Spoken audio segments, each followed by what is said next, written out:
O que acontece se os pilotos de um avião de passageiros de repente percebem que seu avião não responde a nenhum comando de controle? Que seus manches ou side sticks ou até mesmo seus pedais de leme são basicamente inúteis? Como alguém poderia voar, muito menos pousar essa aeronave? Falhas como essas são, felizmente, incrivelmente raras, mas não são inéditas. Cientistas da Administração Nacional da Aeronáutica e Espaço e pilotos de teste descobriram como devolver o controle aos pilotos e ajudá-los a pousar suas aeronaves com segurança quando os controles de voo não funcionam, algo que alguns podem se lembrar de exemplos passados. Bem, é isso que vou explicar neste vídeo. Mas também vou mostrar que talvez mais possa ser feito para tornar as aeronaves mais seguras hoje, usando as lições da valiosa pesquisa da Administração Nacional da Aeronáutica e Espaço. Alguns espectadores do canal Mentor Pilot podem lembrar de um vídeo que Peter fez há alguns anos sobre o acidente do voo 232 da United Airlines em Sioux City. Se não se lembra, é um vídeo antigo. Se quiser ver o quanto nosso valor de produção aumentou com o tempo, vale a pena assistir. Mas de qualquer forma, neste acidente, um Douglas DC-10 a caminho de Denver para Chicago estava voando em sua altitude de cruzeiro quando o motor número 2 localizado na cauda sofreu uma falha catastrófica e não controlada. Agora, perder um motor de 3 é um dia ruim no escritório. Mas isso não é catastrófico por si só. O problema aqui foi que o disco do motor se despedaçou, enviando detritos em alta velocidade em todas as direções, rompendo várias linhas hidráulicas no processo. Como todas as aeronaves modernas, o DC-10 foi projetado com múltiplos sistemas redundantes para sistemas críticos de segurança, garantindo que pelo menos um desses sistemas sempre estaria disponível, mesmo se outros falhassem. É por isso que o DC-10 tinha 3 sistemas hidráulicos independentes, e a rota que as diferentes linhas hidráulicas seguem através da aeronave também são diferentes. Então, se algo afetar um sistema, os outros estarão funcionando normalmente. Mas em uma área apertada como a seção da cauda, as linhas hidráulicas para os diferentes sistemas inevitavelmente ficam muito mais próximas. Há mais detalhes que estou omitindo, como válvulas hidráulicas e fusíveis que evitam que um vazamento drene todo o fluido em tal situação. Mas no caso do United 232, essa falha não controlada rompeu todos os 3 sistemas hidráulicos do DC-10. E logo depois, a pressão hidráulica total caiu para 0, o que, entre outras coisas, significava que os pilotos não podiam mais mover nenhuma das superfícies de controle da aeronave. Um cenário de pesadelo como este é frequentemente chamado de evento cisne negro. Algo que, felizmente, é extremamente raro, mas desastroso quando acontece. No entanto, apesar deste problema único, o United 232 não simplesmente parou de voar. Todas as aeronaves comerciais são projetadas para serem aerodinamicamente estáveis e, enquanto intactas, tendem a voar. Peter detalha mais o ocorrido no vídeo do Mentor Pilot, mas o ponto é que os 2 pilotos, o engenheiro de voo e um terceiro piloto que se juntou a eles logo depois, rapidamente elaboraram um plano. Se não conseguissem mover as superfícies de controle na cauda ou asas, poderiam tentar manobrar a aeronave usando apenas o empuxo dos motores. Então, como isso funciona? Enquanto os motores impulsionam a aeronave pelo ar, eles também fornecem efeitos secundários que dependem de onde estão instalados na aeronave. Como todo objeto na Terra, a aeronave tem um centro de gravidade, ao redor do qual a aeronave gira e se move. Quando essa aeronave está voando com todas as suas forças equilibradas, como empuxo simétrico ajustado igual ao arrasto e sustentação igual ao peso, a aeronave estará em um estado de equilíbrio. Portanto, neste exemplo, estará voando reto e nivelado em voo não acelerado, mas assim que uma dessas forças muda, esse equilíbrio é interrompido e a mudança na força resultará na movimentação da aeronave em torno de seu centro de gravidade. Então, vamos olhar para um exemplo. Digamos que estamos voando em voo reto e nivelado e aumentamos o empuxo apenas no motor esquerdo. O empuxo não é mais simétrico, e o maior empuxo produzido pelo motor na asa esquerda fará a aeronave guinar para a direita em torno de seu centro de gravidade. Agora, à medida que a aeronave guina para a direita, a asa esquerda se move um pouco mais rápido que a direita, resultando em um aumento na sustentação dessa asa. Essa sustentação simétrica faz a aeronave rolar para a direita. Portanto, o efeito secundário de definir o empuxo assimétrico é a guinada e depois a rolagem. Da mesma forma, se voltarmos à nossa aeronave reta e nivelada em voo equilibrado e adicionarmos empuxo simetricamente, sem outras entradas, a aeronave começará a acelerar, pois nosso empuxo agora excede o arrasto. Mas porque os motores estão localizados sob as asas e abaixo do centro de gravidade, o aumento do empuxo faz a aeronave girar com o nariz para cima, e vice-versa se o empuxo for reduzido. Então, o efeito secundário de mudar o empuxo é a arfagem. Bem, essa é a teoria, que estou simplificando aqui porque há mais a considerar. Por exemplo, os motores não respondem de imediato aos comandos da alavanca de empuxo. Levam tempo para acelerar e desacelerar, então os pilotos precisam compensar isso. A inércia do avião também é um fator relevante nesse caso. E outro elemento a considerar aqui é que quando a atitude de arfagem da aeronave muda, por exemplo, se o nariz arfa para baixo à medida que reduzimos o empuxo, a descida subsequente provavelmente aumentará a velocidade da aeronave. Isso agora resulta em um aumento na sustentação, fazendo com que o nariz arfe novamente para cima. E assim podemos entrar em um movimento fugoide de sobe e desce que a inércia do avião e a resposta lenta do acelerador tornam difícil de prever e ainda mais difícil de controlar. Isso significa que mesmo quando os pilotos reconhecem o problema rapidamente e começam a usar os motores para controlar o avião, como no caso do United 232, cronometrar corretamente as entradas do motor pode ser incrivelmente difícil. E por mais difícil que seja durante o cruzeiro, fica muito mais difícil quando os pilotos querem se preparar para uma aproximação. A tripulação da United desviou para Sioux City, em Iowa, onde tentaram o que deve ser um dos pousos mais desafiadores da história. A alta velocidade da aeronave, um vento cruzado e uma rolagem repentina para a direita perto do solo fizeram com que a aeronave atingisse a pista com sua asa direita, com os pilotos incapazes de responder a tempo. A aeronave se despedaçou em alta velocidade, resultando em 112 mortes. 35 pessoas sobreviveram ao impacto inicial, mas infelizmente morreram mais tarde por inalação de fumaça. Felizmente, 184 pessoas sobreviveram, o que é incrível, dado o que a tripulação de voo enfrentou. Então, o que a Administração Nacional da Aeronáutica e Espaço tem a ver com tudo isso? Bem, podemos pensar em foguetes espaciais quando pensamos na Administração Nacional da Aeronáutica e Espaço, mas seu nome é na verdade um acrônimo, e o primeiro A representa a aeronáutica, e suas pessoas tiveram algumas ideias excelentes sobre como lidar com tais eventos de cisne negro não controlados. Como estou sempre pesquisando incidentes de aviação e políticas de companhias aéreas, fico constantemente me inscrevendo em boletins do setor, baixando relatórios e acessando bancos de dados globais. O que não esperava era como isso faria minha caixa de entrada transbordar com e-mails e spams sobre tópicos aleatórios, como garantias de carros e criptomoedas, de empresas desconhecidas. Mas felizmente, uma vez que comecei a usar o patrocinador de hoje, The Let Me, tudo isso parou. Eu achava que tudo isso era apenas spam aleatório, mas há uma razão para essas coisas nos encontrarem tão facilmente. Empresas conhecidas como corretores de dados compram e vendem suas informações pessoais, desde números de telefone, e-mails, hábitos de compras, até mesmo seu endereço residencial para qualquer interessado em pagar.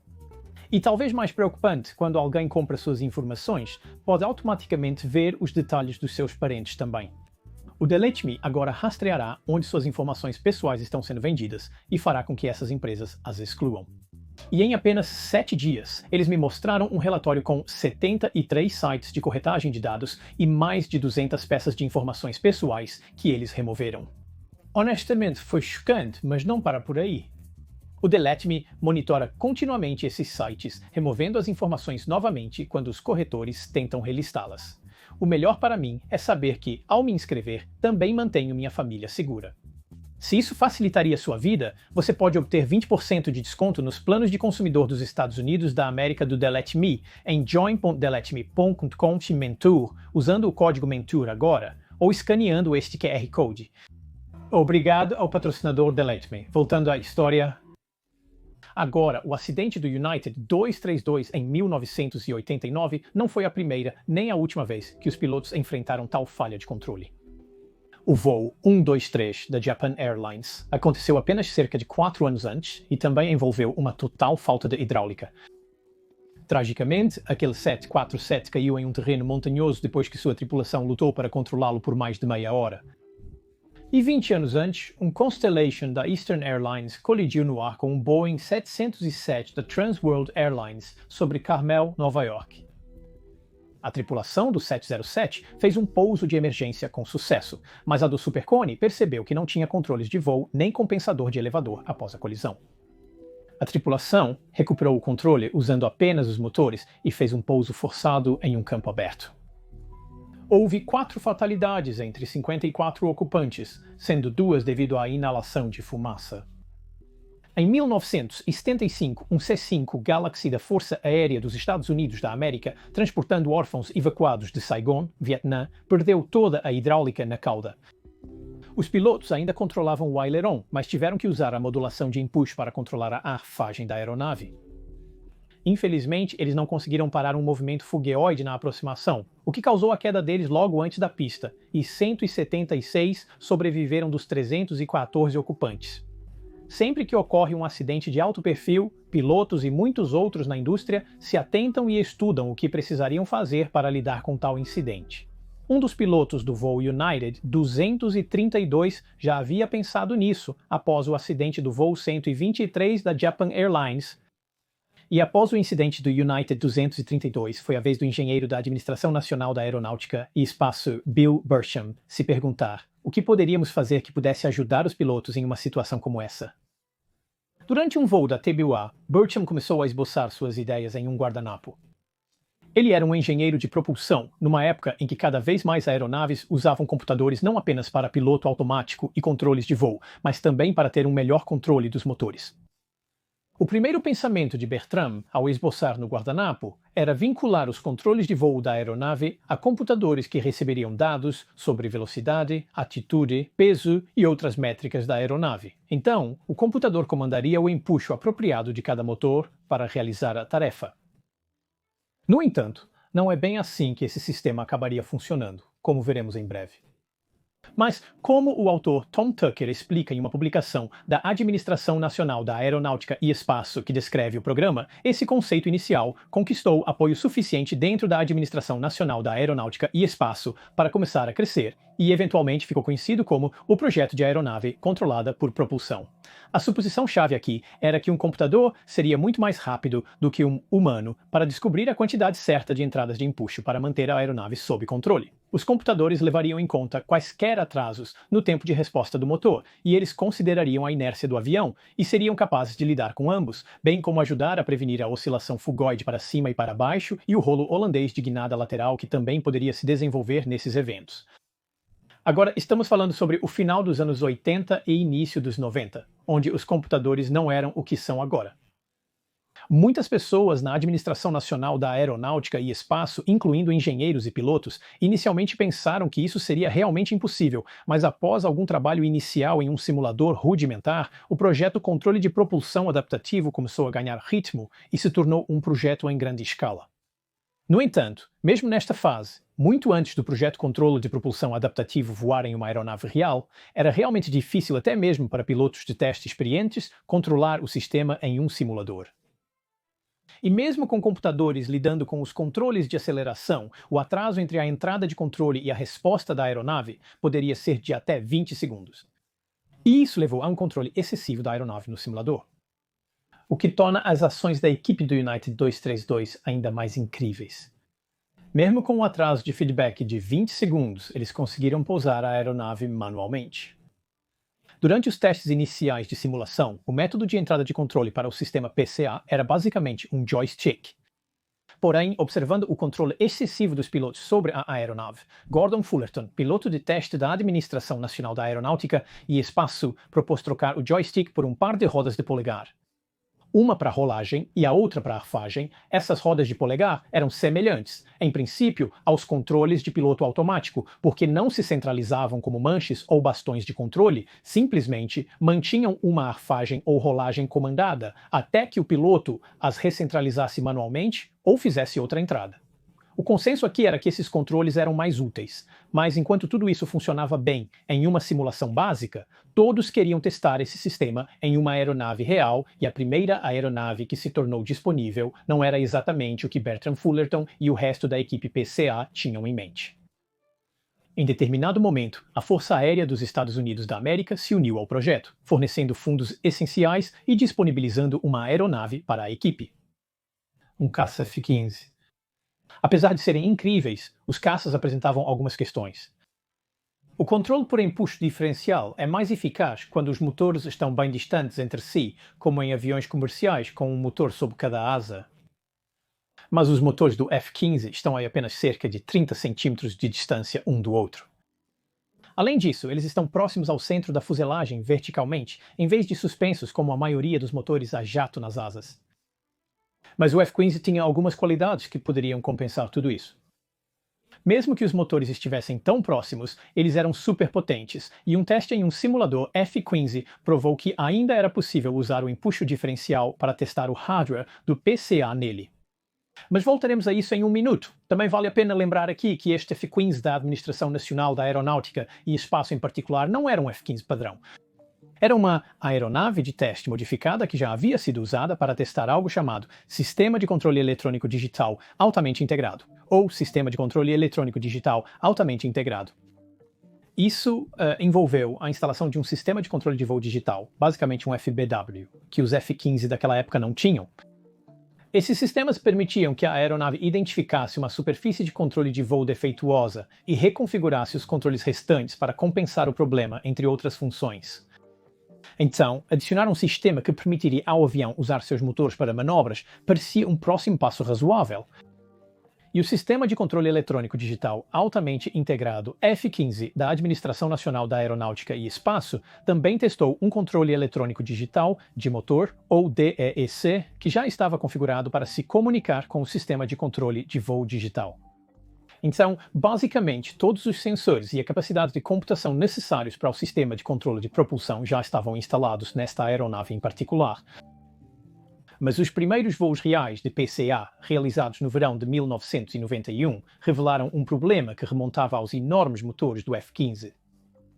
Embora fossem poderosos o suficiente para gerar empuxo diferencial suficiente para guinar a aeronave, apesar de sua colocação, na prática pequenas variações no desempenho e no tempo de resposta do motor tornavam o controle super fino extremamente difícil, se não impossível. Bem, pelo menos no início. Isso não surpreende. Em um avião comercial como o que piloto, também consideramos as diferenças entre os motores. Por exemplo, ao decolarmos, aumentamos o empuxo para um nível intermediário, aguardamos 1 ou 2 segundos para que se estabilize simetricamente antes de selecionar o empuxo de decolagem. Os engenheiros da PCA levaram mais tempo para descobrir o software necessário para os computadores compensarem as diferenças de desempenho do motor do F-15. Eles também levaram em conta o efeito solo, o arrasto do trem de pouso, e até descobriram que as enormes entradas móveis dos motores do F-15 tinham pequenos efeitos de arfagem que também precisavam ser considerados. Tudo isso levou muito tempo e muitos mais voos de teste. Mas em abril de 1993, Gordon Fullerton fez um pouco de história ao pousar seu F-15 com sucesso, usando apenas controles de motor diferencial. Aparentemente foi um pouso firme, mas aceitável, apenas 6 pés à esquerda da linha central da pista, mas eles conseguiram. Mais voos de teste por outros pilotos confirmaram que o sistema PCA funcionou perfeitamente. Mas agora era hora de instalá-lo no tipo de aeronave que inspirou os engenheiros e pilotos da Administração Nacional da Aeronáutica e Espaço a desenvolver essa tecnologia em primeiro lugar. O projeto exigiu um aumento significativo no orçamento, mas já contava com o apoio de mais participantes, incluindo a Boeing, que inicialmente parecia relutante, e a McDonnell Douglas, muito mais entusiasmada devido ao seu envolvimento com o F-15. Como algumas versões do McDonnell Douglas, 11 da McDonnell Douglas ainda estavam em desenvolvimento na época, o McDonnell Douglas 11 se tornou a escolha natural para a próxima série de testes. Mas isso é mais fácil dizer do que fazer. A NASA obviamente não tinha acesso a um MD-11 e estranhamente nem a Douglas. Eles realmente tiveram que pegar emprestado um que mais tarde iria para a Delta Airlines. A equipe de teste aplicou todas as lições aprendidas com os testes do F-15, mas eles também adicionaram alguns aprimoramentos importantes. Primeiro de tudo, os 2 controles de roda de polegar que eles usaram no F-15 foram substituídos por algo muito, muito melhor. Os controles normais do piloto automático do MD-11. No simulador, descobriu-se que o McDonnell Douglas 11 se comportava como na operação normal do piloto automático, porém com menor precisão. Funcionou tão bem que pilotos de teste convidados frequentemente perguntavam se a hidráulica estava realmente desligada. Então, em agosto de 1995, era hora de verificar se a tecnologia funcionava no verdadeiro MD-11. A equipe de teste voou com a aeronave a partir de sua base em Yuma, Arizona, para a base aérea de Edwards, na Califórnia, que possui algumas pistas super longas e super largas. Após várias aproximações, primeiro a 100 pés, depois a 50 e depois apenas 10. Fullerton fez outra aproximação, pousando com segurança enquanto as câmeras mostravam que nenhuma superfície de controle se movia. Mas na verdade fica melhor. Essas aproximações foram feitas com os pilotos de teste ajustando constantemente a proa e as taxas de descida no piloto automático. Mas desde muito cedo, um engenheiro da Administração Nacional da Aeronáutica e Espaço chamado John Conley pensou: bem, se vamos usar o piloto automático do avião, por que não tentar acoplar o software PCA a um ILS? Agora, um ILS, ou Sistema de Pouso por Instrumentos, usa infraestrutura de rádio nos aeroportos para guiar as aeronaves até a pista. Cerca de 3 meses após os primeiros pousos do controle de propulsão adaptativo no McDonnell, Douglas 11, os pilotos da Administração Nacional da Aeronáutica e Espaço repetiram seus pousos na base aérea de Edwards, agora conduzidos quase como pousos automáticos de rotina do sistema de pouso por instrumentos, facilitando ainda mais a integração deste sistema no treinamento de uma companhia aérea. Mas ainda não havia acabado. Os testes foram realizados com a hidráulica da aeronave funcionando, mas com as superfícies de controlo travadas nas posições neutras. Ainda mais testes provaram que o software PCA funcionou com primeiro um, depois 2 e finalmente todos os 3 sistemas hidráulicos realmente desligados, o que significava que suas superfícies de controle de voo estavam livres para flutuar para cima ou para baixo na corrente de ar. Essa flutuação do controle de voo alterou ligeiramente a manipulação da aeronave, mas após alguns ajustes no software, os resultados foram exatamente os mesmos. Pousos perfeitamente seguros. O sistema PCA se mostrou eficaz exatamente no tipo de cenário que a tripulação do 232 enfrentou anos antes.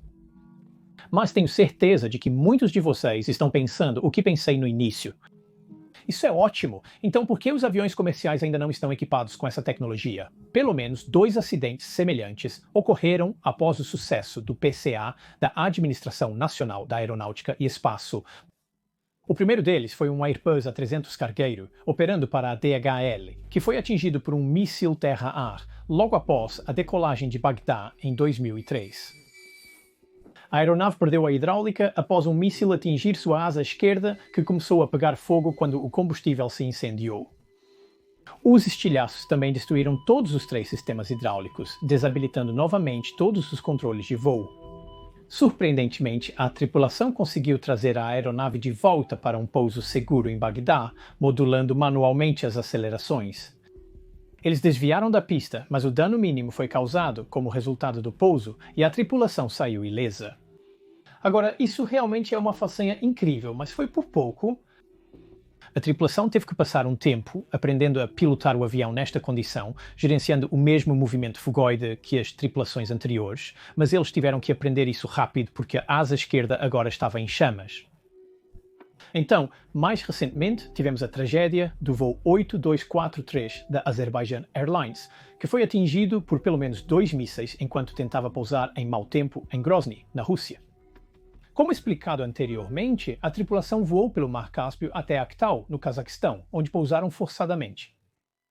Dos 67 ocupantes, 38 pessoas, incluindo os 2 pilotos e um membro da tripulação, infelizmente morreram. Então, o que está faltando nessa história?